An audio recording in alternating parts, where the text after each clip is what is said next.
navigating the life with your teenagers doesn't have to be just treading water. We're going to try to survive. We hope to make it through. It really can be a blessed time in your life and their lives.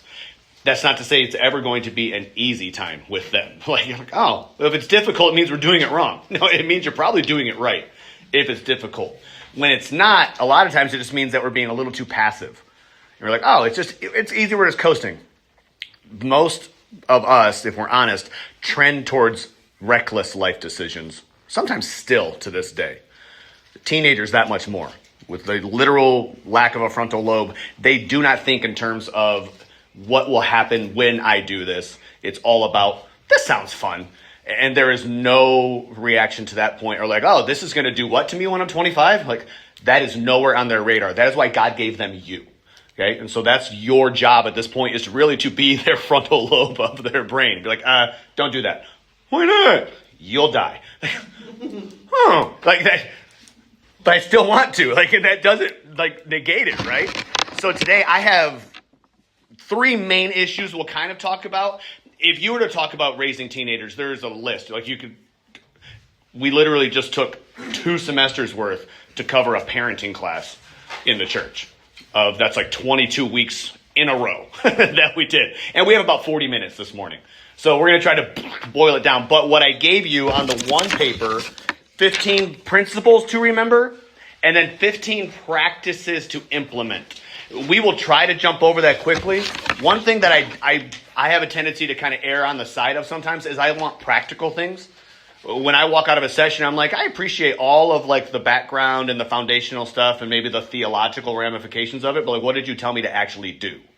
What actually helps me when I go home? I'm not going to lead them through this 45-minute sermon. I want to, what do I do? Put a tool in my toolbox.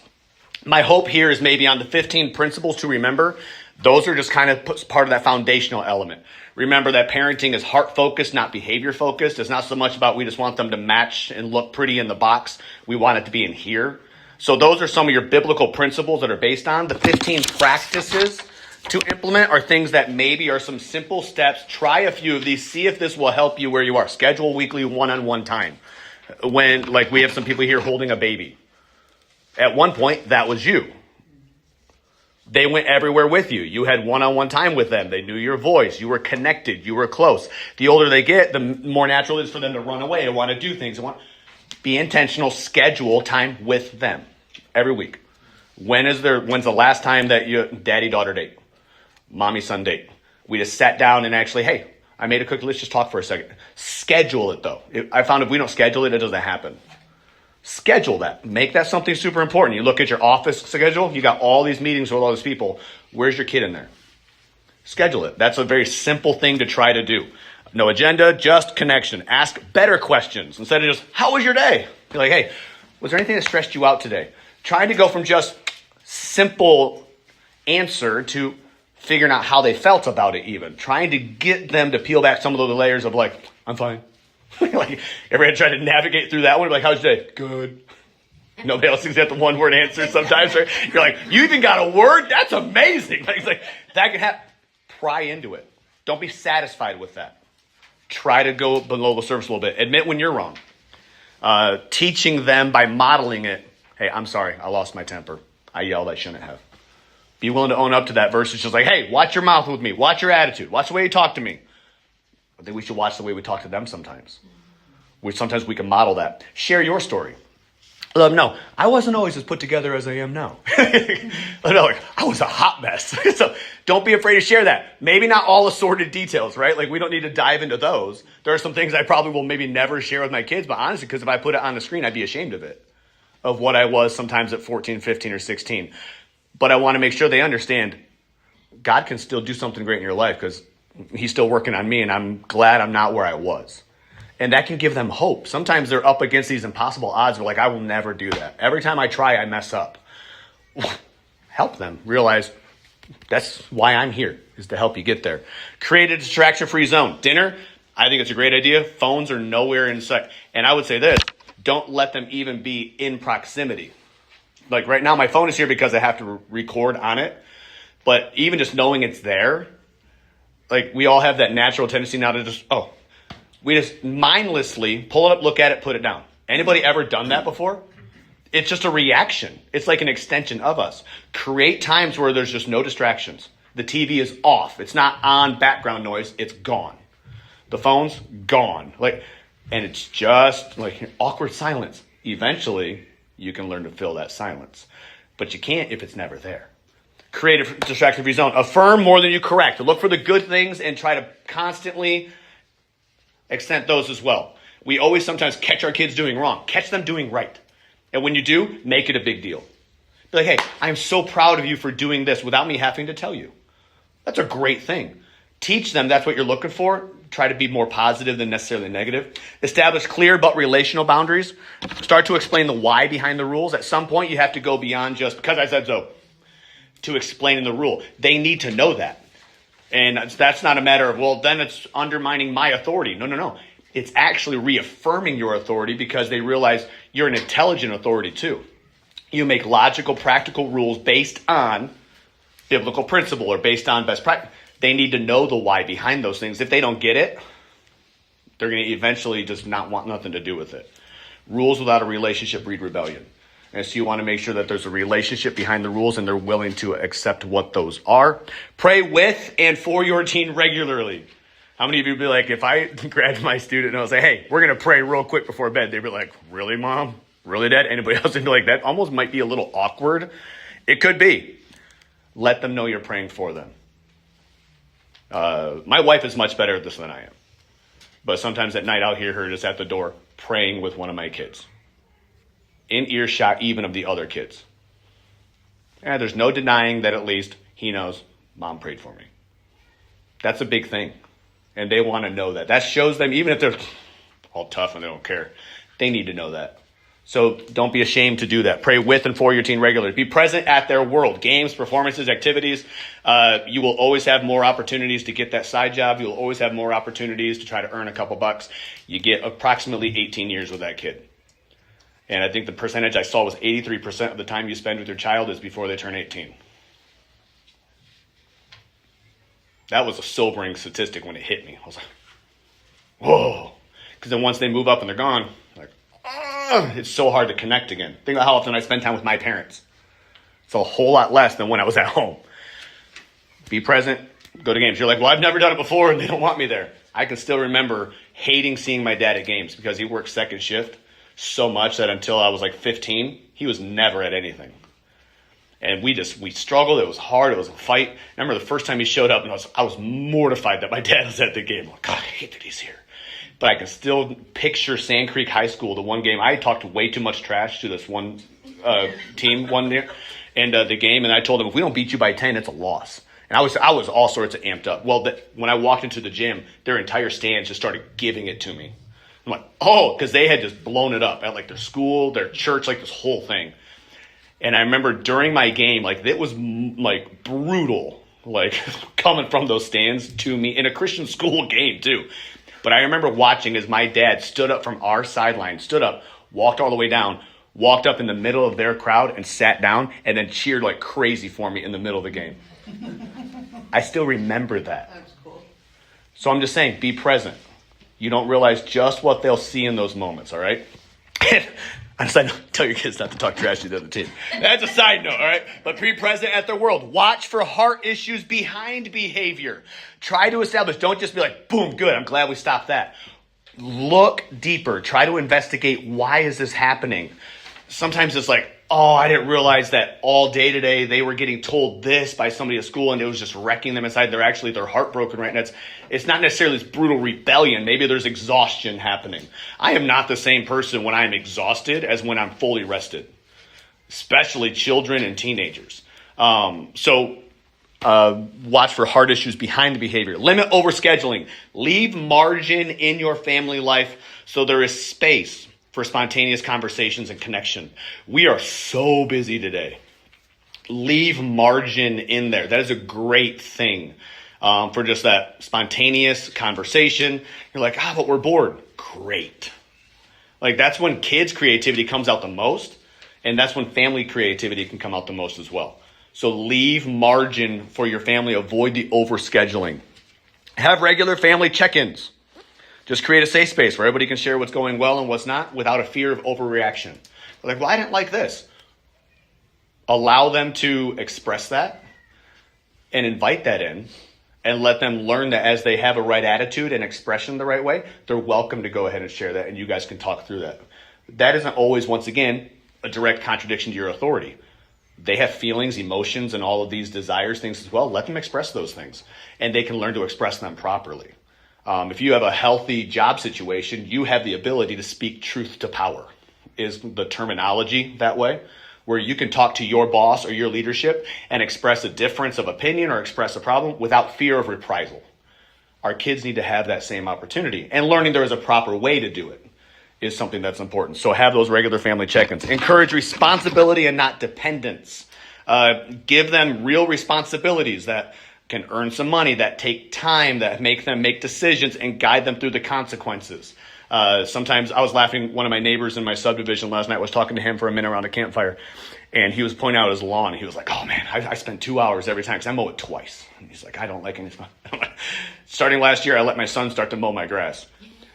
That hurts my soul as a dad to see my lines. A couple things, you know, those mohawks you get when they don't put the lines. Oh, anybody's ever mowed a grass knows what I go through. But I realized this is an opportunity for him. Try to learn. He gets $15 if he mows it. And like, he's learning how to earn money. But I had to take some growth moments in the sense, like, oh, that hurts. But I realized if he can get this nailed down, he's learning something. He's gaining skill. He's gaining independence. So trying to get him established those in those early teen years is what I'm working on. So encourage responsibility, not just dependence. Be consistent, not unpredictable. This is a big one. Will they get in trouble for something today that they got laughter out of yesterday? That will cause so many problems in your parenting if you are a different person every day. If they don't know what to expect, like, oh, is mom going to be in a good mood today? Oh, I wonder if dad's going to be happy today. I wonder. Instantly, they're not even just, they're trying to react ahead of time to how you'll react to the situation. Do your best to be consistent. You can't control those things that happen in your life either. There's going to be so many stresses that happen to parents, and you're working and all these things you're trying to juggle. You really have to lean into your relationship with the Lord to make sure that you are lined up so that those kids know who mom is, who dad is, what I'm going to get when I come there. If we're just all over the place, our kids are never going to know how to react to that. So be consistent, unpredictable, and keep the long view in mind. Remember, when conflict does happen, the goal is not to win the argument. It is to shape who they become. So understand that right there. So those are some practices to kind of implement. On the other side are some principles that I think are really, really important about authenticity, engaging, things that way. So that's just a list I want to take you with. Let's go ahead and jump through kind of talking these, what I'm going to call three main big items. If I were to go through and say, what are the three things that parents have asked you the most about when it comes to teenagers in the last 15 years? Number one is probably dating or sex advice, because they realize their teen that was an innocent little 7 or 8 year old is suddenly being curious and interested in other things. And they're asking questions or saying statements. And they're like, I wonder what's behind there. And then it just keeps going from there, right? And then they get into dating. And so it's funny because I'll say, all right, we're going to talk about dating. And parents are like, I don't let my kids date. And I was like, I'm pretty sure your kid is dating so-and-so, my youth group right now. No, they're not dating. Like, didn't they just go out to a movie? Yes, as friends. Like, exclusively? Yeah. And they had dinner first? Yes. But they're not dating. No. Cool. Good talk. I'm pretty sure they are. And you're just trying to hide behind the facade of you like not liking the terminology. Like, let's at least call a spade is what it is. I'm like, all right, what? And they didn't like that, but I mean, it was what it was. The kids are married today. Fancy that. It started without dating. So that was pretty cool. Technology is a major one. That's become a whole lot more now than it even was when I started as a youth pastor. And so when we first started, I didn't have a rule, don't bring your cell phone to camp. They didn't have cell phones. Now we have to institute that rule in like 3rd grade. Don't bring your cell phone on the field trip. Why? They're live streaming it to all 7 of their followers. It's going to get tens and tens of views. I'm like, all right, great. Sounds good. Proud of you. But technology is a big one. dating or relating to the opposite sex, I guess we can say it that way, is a big one. And then, so we're going to cover those two, technology, dating, and going to look at friends and influences a little bit. Just kind of really just jump through these three. Try to give you, once again, some maybe practical thoughts on those things. At the end, I want to leave some time if there's questions. That is not because I'm an authoritative source on anything, but maybe I can answer a question. Maybe it's one of those like, oh, that's a great question. What I promise is to come back to you with an answer. If I feel in the moment, I'm like, I don't really know the best answer for that one, let me get it for you. I do promise I will get you the answer. Okay, so I always leave that caveat as we go there. So introduction, navigating issues facing today's teens. That first line says, your teen is being discipled every day. By friends, media, and culture, the question is not if they are influenced, but by whom. Your teens are being discipled every day. Somewhere, somehow, they are receiving influence in their life. And it starts earlier and earlier and earlier with the advent of technology and social media. If they're in school, they have classmates, they're on a travel sports team, they're in a house sports rec league, they already are being influenced on some level. I coach a 6-under soccer team for Howell Rec. The other day I'm doing some, I don't even remember what drill it was, and there's a kid on my team, and he starts running through, Andrew Dingus. And if you probably like, what is that? It's some really stupid, dumb, viral video. And at 6 years old, he's already yelling out these random names and things from a viral video, and my daughter's there. And it's not inappropriate, but the reality is she's just hearing this stuff, and she might innocently start spreading it out. Or sometimes when the coach isn't listening, maybe there's something that's said that is not good. I've had 6-year-olds throw out F-bombs on my soccer field. And I'm like, what? There's an influence there. And so I want to be careful what influences my children and how it influences them. Sometimes you'll see them come home and they're saying some dumb phrase. And then you see them hanging out with their friends and they're like, that's where it came from, right? Like everybody knows. It's because it just catches on, these influences. So number one, technology. Let's talk about some things to do with technology. Key principle, technology is a heart issue before it is a habit issue. Technology is a heart issue before it is a habit issue. Philippians 4:8 talks about, it's just a checklist of what to keep in front of you, right? Like think on these things. If it's pure, if it's just, and it has this list of things like, let that be what fills your mind. And that is almost opposite of what you find in any type of social media or technology that way.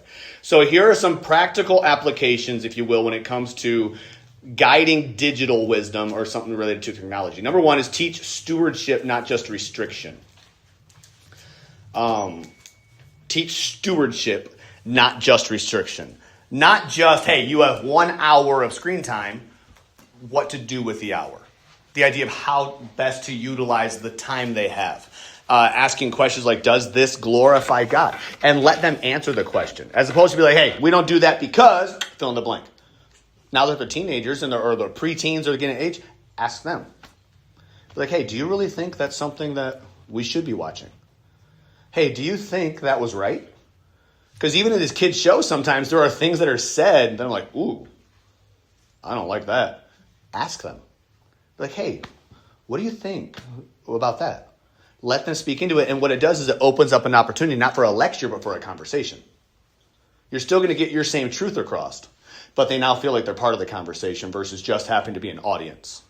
So looking for that teaching stewardship, not just restriction. It's not just, hey, we don't do that, or just time limits. Teaching them even within those boundaries, what can we do with that? What is some stewardship of that? Letting them know, say, hey, we don't do that on social media. Let them know how to steward what they're doing with that. Hey, we use our phones for even within those messaging. You're allowed to message your friends. Just make sure it's positive. Like some of those things, stewarding what the use of the item is. Have them evaluate their own screen habits. Ask them, like, hey, do you think that's enough time on your screen? Do you think we could do something? Ask them. As they get older, ask them to start trying to think through that. You're like, I'm not going to let my 8-year-old decide. That's not what I said. But I'm asking you to have them even start trying to put some thought into it. I've asked them before, they spent like 2 hours. Hey, you guys want to go outside? It's a beautiful day. I still have 20 minutes left. Okay. Felicity, she actually was like, yeah, you're right. I do want to go outside. And she put it down. I didn't tell her to do that. She still had twin, but she evaluated it and was like, yeah, it's beautiful. Whoop. And she went. And it was cool to see at least one out of my three, whoop, like a hit, right? Not every time, but I'm hopefully trying to get them to see that there could be better uses of it even than just that. And they're hopefully, if they can start to do that, it's better than me just having to cut it down every time. Letting them hopefully start to self-regulate a little bit. Talk through what they watch, follow, post. As they get older, it's important to be in line with that. Let them help set maybe some of their own boundaries. And within reason, right? That's not like, oh, well, today they said they wanted to do 4 hours, so I got to let them do 4 hours. But talk with them through that. Be like, hey, if we're going to do this today, how much do you think we can have to, start to try to have those conversations? Ultimately, you're still the authority. I'm not telling you to let your teenager or your children establish how much they're on there. But let them be part of the conversation so that they understand why you're getting to where you're getting with it. They can start to see that there is a reason why. Well, hey, we only have 20 minutes because I want to go do. Let them understand some of the rationality behind that will help. Let them earn their screen time. This starts in that early preteen stage. Maybe if they're getting a phone, tell them, hey, I'll trade you. You keep your grades up, you can have it. Your grades drop, it's gone. You have every right to do that. When it comes to video games and like that, hey, you read, you do this, you do your homework, whatever, let them earn it. Let them realize that there is a reward for doing good. God is a reward of those that diligently seek him. So rewards are not wrong. Bribery is not good. So it's not that you're bribing, but look for a way to reward. That could be good as far as that. Trying to build internal conviction, not just external compliance. Number 2, set guardrails, filters, device locations, time limits. Proverbs 4:23 says to guard your heart. There are filters out there or accountability software. As your teenagers get older, I would highly recommend having some type of filtering software on there. There are some free options. There are other ones you can pay for. I think it's a worthy investment. It was probably 2 weeks ago. Maybe 2.5 weeks ago, my phone rang at 10:30 at night, and it was a kid that is no longer in our youth group. His family went, they moved, but he called me. He said, P-Nate, I'm sitting in the parking lot of the gym. Can we sit down and talk somewhere, dude? He's like, I'm struggling. I'm addicted to porn. I got to figure out how to get off it. 17-year-old kid from what I would call a solid, good, biblical family. It's just there. And I said, hey, I mentioned there's a couple. I'll give you a list of some. There's Covenant Eyes is one filter accountability software you could use. Bark is a very common and familiar one. Custodio, starting with a Q. So it looks like custodian, but with a Q at the beginning. Family Time is one. Aura is one. There are several accountability software. There are probably several I didn't even mention.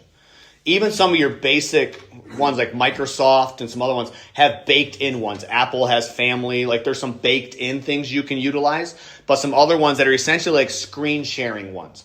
Because at the end of the day, you want your kid to have a heart where they just want to do what's right. But if you aren't at that point yet, you at least want them to know, mom and dad are going to see everything I look at. I'm good with that being a boundary if it keeps my kid from browsing all these porn sites.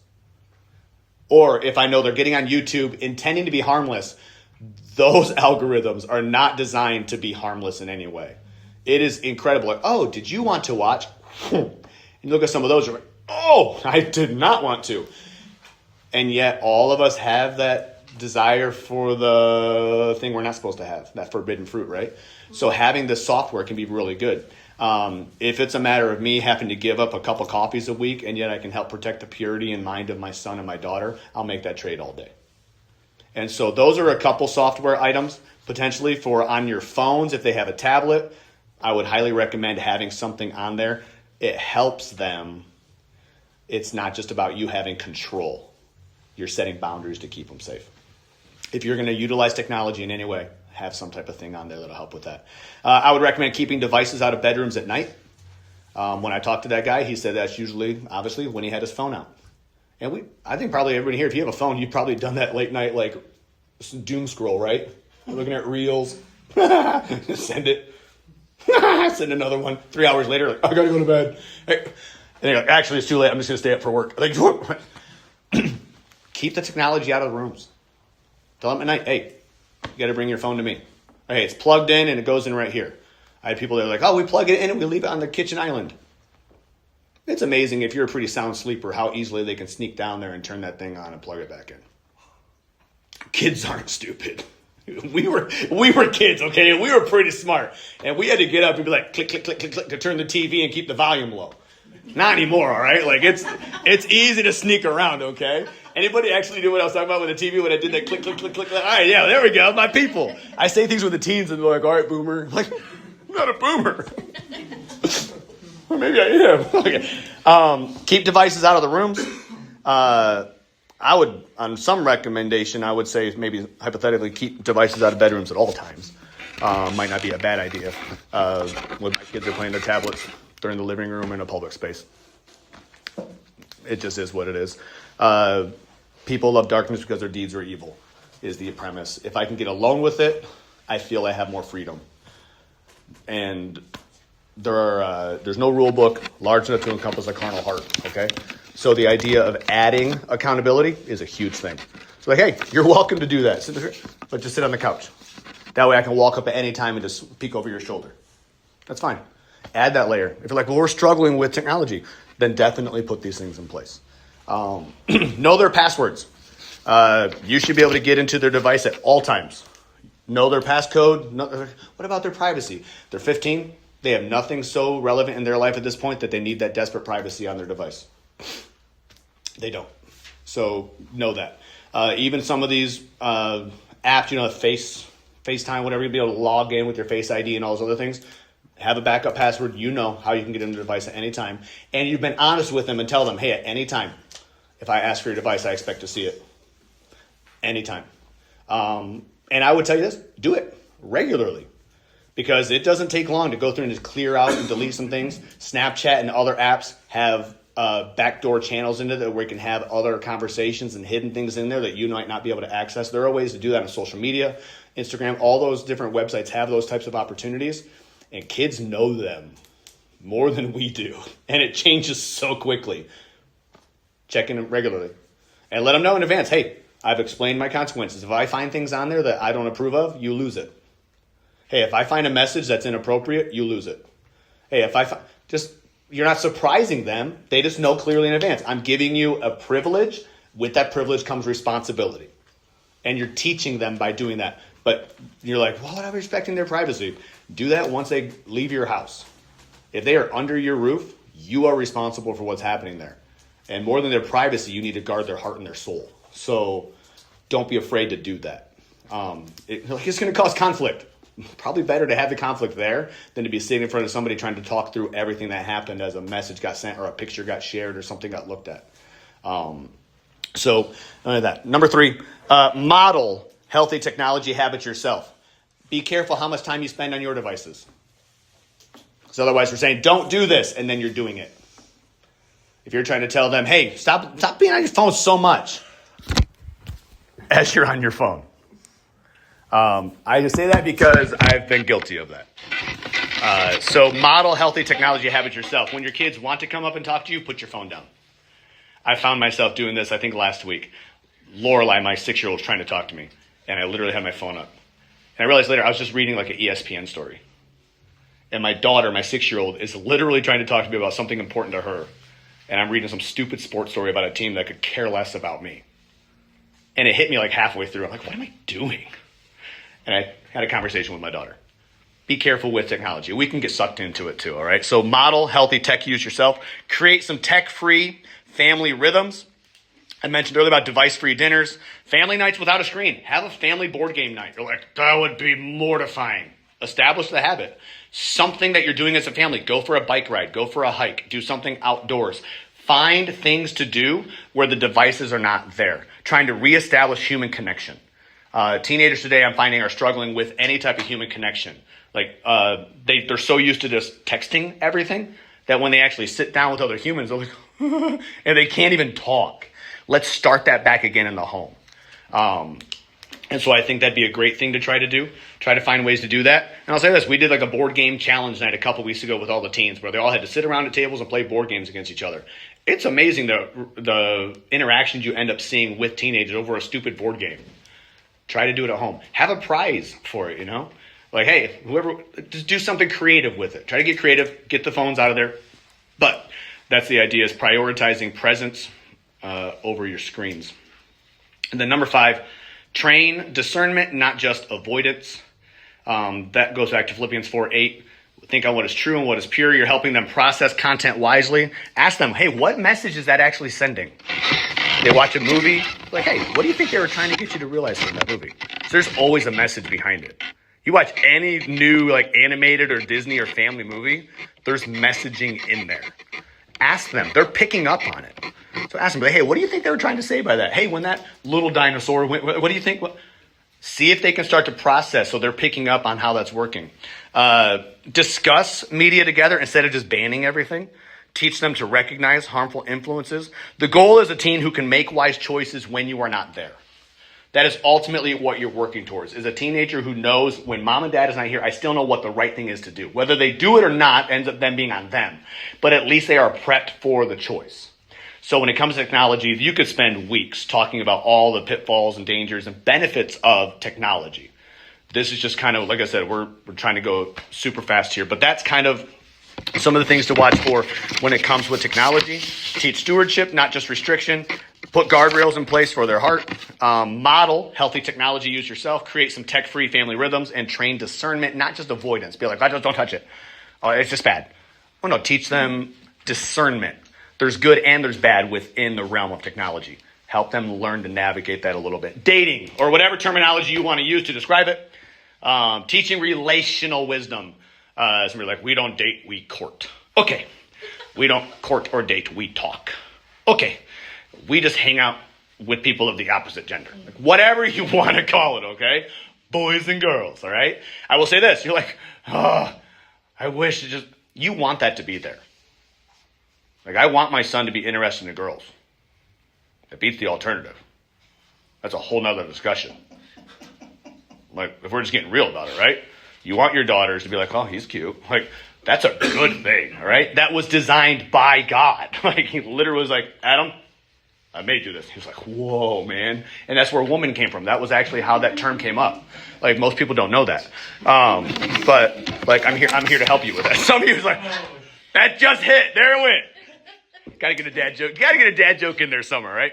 But let's talk about some principles. Dating should be about discernment and character, not just emotion. So I'm going to use the term dating. I think we all understand. I'm just relating to guys and girls being interested in each other. And that'll start at a young age. Already in my neighborhood, there's all these little kids running around. And every day I hear Fee and Lou like, you like him, don't you? I'm like, stop it. You're my sweet little precious angel. You're not getting married till you're 50. Like, what is happening right now? They're already noticing it, right? All right, in the middle school, it kind of amps up a little bit, and then high school, it goes more. Like, it keeps going, right? So here's some basic applications when it comes through for dating. Define the purpose of dating clearly. So wherever you fall in the terminology spectrum, let them understand what the purpose is. Like, oh, we don't just casual date, or we just do.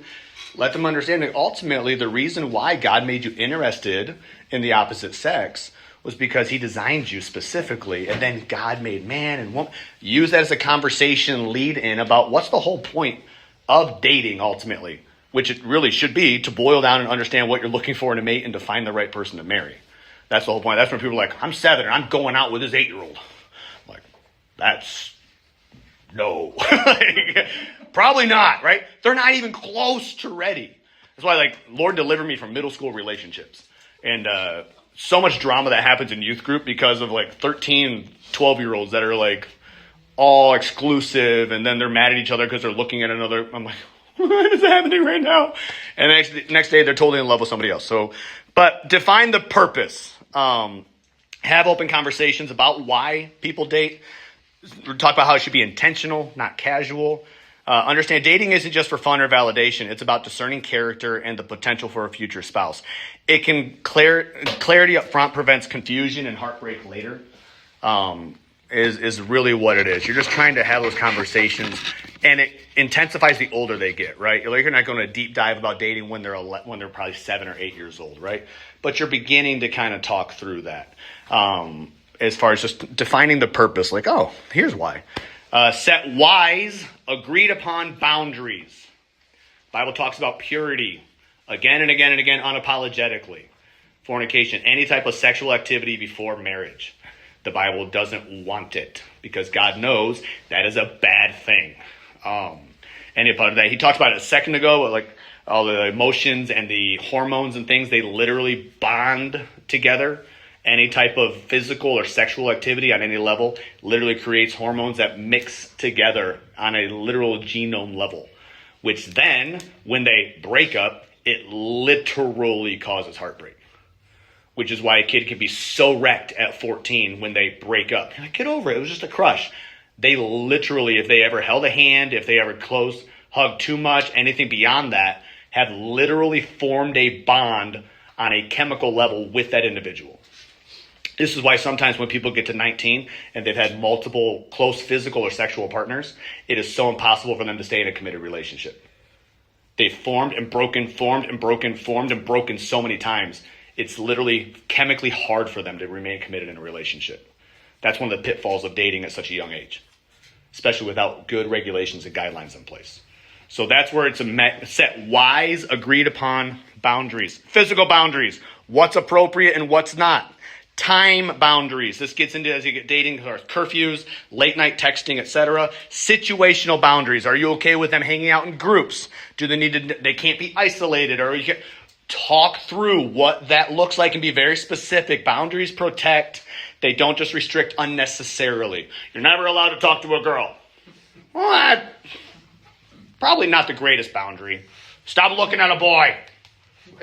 It's not probably the greatest boundary. Set practical, real boundaries that provide safety. And so just making sure boundaries protect, they don't just restrict unnecessarily. We don't have time to have a great illustration if you want later that sometimes can help with explaining this to teenagers about basically just trying to get too close to a cliff and you're going to fall off with one little touch. The idea is where you draw your line is where you'll fight your battle. So if you're just like, oh, I'm fine with them holding hands and kissing, but I'm not okay with making out. Well, you're drawing the line right next to it. If you say no physical touch, you're drawing the line farther over here, so it's a lot harder for them to fall wherever they're going to go, right? It's the idea if I'm driving on a cliff, I probably want to be close to the mountain, so I have to stumble a few times before I fall off. So there's wisdom in setting good boundaries when it comes to dating. You're like, well, I held hands and I kissed and everything. I didn't get pregnant. That's great. I know somebody that drank poison once and they didn't die either. So I don't like to use those extreme examples to justify situations. Set wise, agreed upon boundaries. That's enough on that. Stay involved.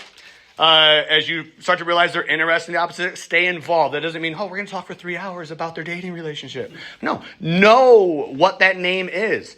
If they're getting into older teenage years and you know for sure these two are really interested in each other and you've been okay with, they were friends and now you know that they're dating, invite them into your home. Let them know. Be like, I don't hate that person, but I do want to make sure that you guys are acting appropriately. I do want to make sure that everything is being done fine. So in my home, I know that I can take care of that. Let them know that you are interested in them. Ask questions with curiosity, not interrogation. Observe character over time. Influence is strongest when your teenager feels safe, not controlled. That is when your influence will be the strongest. When they feel safe, not necessarily controlled. So stay involved without being intrusive. Number 4, teach them to evaluate character over chemistry. The chemistry just happens because they're like, she's pretty. Like that you don't have to teach any of that. That happens before you want it to. But you do have to teach them to look for character over chemistry. They're like, hey, he's just not a good influence. Have you seen the way he reacted in that situation? Do you see how mad he got at that moment? Hey, do you see how she acts around it? You're pointing out character to them, trying to train them in those elements over just the chemistry. Talk about traits like kindness, integrity, faith, and consistency. Discuss red flags to look for. Like, hey, if you're interested in a girl and you see disrespect or dishonesty, that's a red flag. You want to watch out for that. Like, teach them what a red flag in the opposite sex would look like, okay? Encourage them to seek any type of counsel before things get serious. So as they get older in those teenage years and it becomes more serious and they're even maybe closer to potential looking for that spouse, they need to get a lot of counsel from that. Attraction fades, character determines the future. Number 5, model and emphasize Christ-centered love. Model Christ-centered love. Discuss how love is patient, selfless, not manipulative. Address cultural distortions of love. Like, I understand they have all these songs about love, this and that. That's not real biblical love. So explain all those things. Teens learn what love is often by what they consistently observe. So watch for that and set a good example of what that is. Lastly, friends and influences. Friends and influences, this is shaping their social direction. Your teens' closest relationships will shape their future. I could still think of phrases my friends and I said in high school. Just things we all said, kind of the same things. You could figure out who their best friend is by the mannerisms. They have the same motions. They have the same thing. Like, it's just amazing. You're like, oh, okay, I see it. So 5 quick applications about that. Number 1, teach wise friend selection. Proverbs 13:20 says, walk with the wise and you will be wise. A companion of fools will be destroyed. So teach them wise friend selection. Talk openly about peer pressure and peer influence. Ask them, do your friends make you better or they pull you away from doing what's right? Have them answer that question. Like, hey, when you're with, do you do what's right more often or do you find yourself struggling to do what's right? Help them start to see what those friendships are like. They can start to answer that honestly at a young age.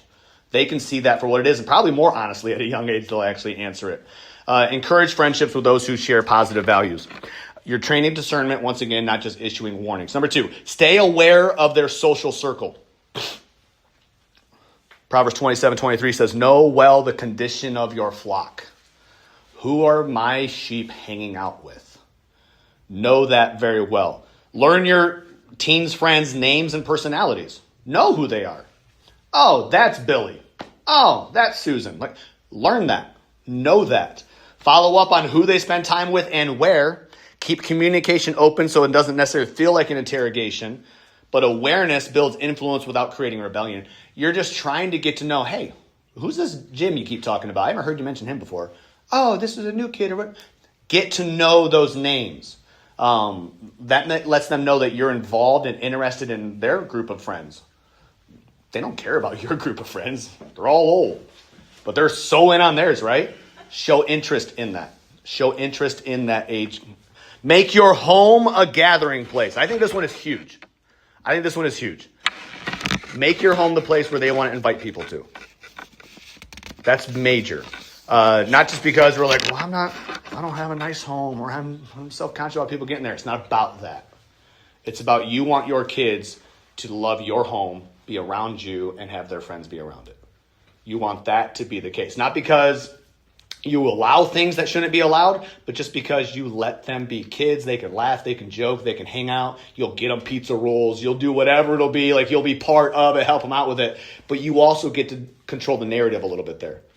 There are times I'm nervous about my kids going to other people's houses. I don't know what they allow.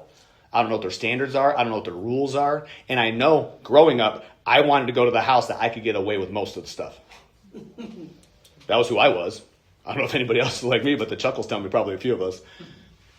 Be that home so that you can keep be that thermostat and set that temperature in a good way spiritually. So look for an opportunity to be the home, have a gathering place for them. Address negative influences early. Let them know about bad behaviors, attitudes, concerns. Set limits. Like, hey, I don't want you hanging out with them so much. Or, hey, I just explain consequences, also not rules. But, like, hey, you're welcome to go here. If I find out, then fill it in. Let them know. And then follow through. If you set a boundary and you have no consequence, you set no boundary, just so you understand that. So have a consequence and follow through. Otherwise, you eroded your own boundary. If you say, I'm going to do this, and then you don't, they know now. They don't mean it. Don't be that parent. Let them know. You have good boundaries and do not break them. And then encourage godly community. This is part of either a youth group, be involved with neighborhood groups or people where they're good influences for that. Point them, push them towards that. When I signed my kid up for soccer, the one thing I did look for was I tried to make sure I went and I vetted some of the coaches. Because Nate, now I was going to have him be on another team where I wasn't the coach. I wanted to have a little bit of input on what that influence was going to look like. I knew he wasn't going to be just like me, nor should he be, which is why I put my kid on another team. He needed to learn how to interact with other authorities. But I didn't want a guy who's going to be chucking F-bombs all the day on a Howell Rec soccer field. And I've coached against them. I know they exist. So I talked to some of the coaches, unashamedly. And I said, hey, you're going to influence my kid a lot. Where are you at with this? And I just had some conversations. Nothing wrong with that. point them towards godly community. I wanted to put him in a place where it wasn't going to be something I had to deconstruct every day because of what he saw. So if you're like, man, once he joined this team, he's gone downhill. It might be good to get off that team. Man, once he got with this group of friends, it's changed dramatically. Get him away from that group of friends. At the end of the day, you have more control than sometimes we'd like to think we do. And you also ultimately still have all that same responsibility. So understand you need to point them towards godly community when it comes to friends and influences. In conclusion, I have 3 real quick thoughts there at the end that kind of go along with Proverbs 23:26. He says, my son, give me your heart and observe my ways. Said, I'm not just telling you what to do. I want you to hear this because I'm also going to show you what to do. That's the heart of that verse. 3 things. Influence is better than control. Influence is better than control. You want to be able to be the major influence in their life versus just, I'm going to put you in this box and you're not walking out. Eventually that box they're going to outgrow it. Your influence is something that should hopefully remain with them. And you start to build that in the early years. Influence is better than control. The heart is better than behavior. We're not teaching for behavior modification. They will quickly learn how to dress and act the part. You're looking to get to the heart of the problem. That's where we talked earlier about some of the questions, some of the diving deeper a little bit, connecting on a heart level. You got to go deeper than just the behavior. And a relationship is better than rules. Relationship is better than rules. I mentioned earlier, there's no rule book big enough to encompass a carnal heart. But you want to have a relationship so that when they do screw up, like the prodigal, they know where they can come back to. That's the relationship aspect. He always knew, I can go back to dad. That's what we want for our teenagers. Because if you have a teenager, it means you're going to have some difficult conversations and they're going to make some mistakes. Because they're your child, okay? It's your fault. But you want them to be able to run back to you when they do. And to know that instead of maybe a lecture and accusation, they're going to get good counsel. They're going to receive love. There might be consequences, but they know even where that comes from is a place of love, concern. So we have 30 seconds if anybody did have a question in any way. If you do have one, I'll say this. If you have a question, you're like, man, I wish you would have talked about this one. I promise you, I started with about 16 or 17 pages of notes and boiled it down to this and tried to speed rush through it. Either ask me at some point or submit it on that form for the Q&A at the end, and we'll make sure that we get to that. Or if you just want to give it to me personally, I'd love to have a conversation. If there's a way I can help you as you're raising your teen, I'd love to help you in some capacity. I know it's a difficult journey, but I think it's going to be great. I do have some resources up here that are specific that I had that if you are interested in, you can come look at them. Some books about making decisions, some books that are written for teenagers to read. Why am I feeling like this? And then a companion model that says, why is my teen feeling like this? It's actually the one designed for the parent and teen to kind of read consecutively. Stuff about how to have the conversation with a kid about healthy sexuality. And then some other ones about technology, gender, some things like that. So if you want to look at those, you're welcome to. Other than that, our time is up. Thank you very much.